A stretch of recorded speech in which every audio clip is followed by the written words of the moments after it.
మనోహర్ రెడ్డి గారు.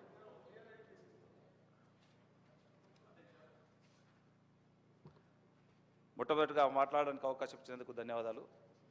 అధ్యక్ష, మా తాండూరు నియోజకవర్గంలో తట్టేపల్లి అని చెప్పి పెద్దేముల మండలంలో అక్కడ మండలం కోసం అని చెప్పి చాలా రోజుల నుంచి రిలే నిరాహార దీక్షలు కూడా చేయడం జరిగింది అధ్యక్ష. అక్కడ ఫీజిబిలిటీ కూడా ఉన్నది.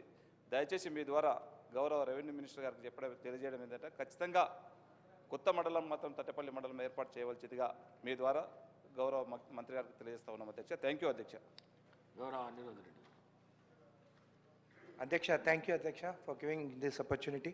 అధ్యక్ష, జడ్చల్లో కూడా రెవెన్యూ డివిజన్ కావాలని చెప్పేసి అధ్యక్ష రిక్వెస్ట్ చేస్తున్నాము. ఎప్పటి నుంచో అక్కడ నిరసనలు కూడా తెలుపుతున్నారు. పాత ఎమ్మెల్యే అయితే ఎప్పుడు ఇస్తా అని చెప్పి ఎప్పుడు ఎలక్షన్ అయిపోయిన తర్వాత చేయకపోయేది అధ్యక్ష.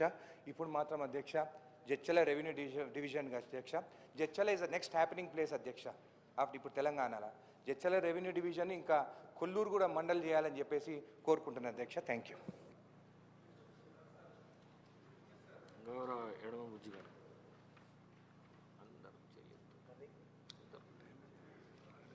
ధన్యవాదాలు అధ్యక్ష. ఖానాపూర్ నియోజకవర్గంలో ఖానాపూర్ని కూడా రెవెన్యూ డివిజన్ చేయాలని అనేక రోజుల నుంచి డిమాండ్ ఉంది అధ్యక్ష. ఎందుకంటే తెలంగాణ రాష్ట్రం సాధించిన తర్వాత ఆ రోజుల్లో మాజీ ముఖ్యమంత్రి కేసీఆర్ గారు వచ్చేసి తప్పకుండా రెవెన్యూ డివిజన్ చేస్తానని ఆ రోజుల్లో వాళ్ళు మాట ఇవ్వడం అనేది జరిగింది. అబద్ధపు మాటలతోటి 2 సార్లు అక్కడ గెలవడం అనేది జరిగింది. వాళ్ళు అబద్ధం చెప్పారనే ఆలోచనతో మేము పోయినసారి ఎలక్షన్లలో తప్పకుండా ఈ ప్రాంతాన్ని రెవెన్యూ చేయాలని మేము కూడా పట్టుపట్టి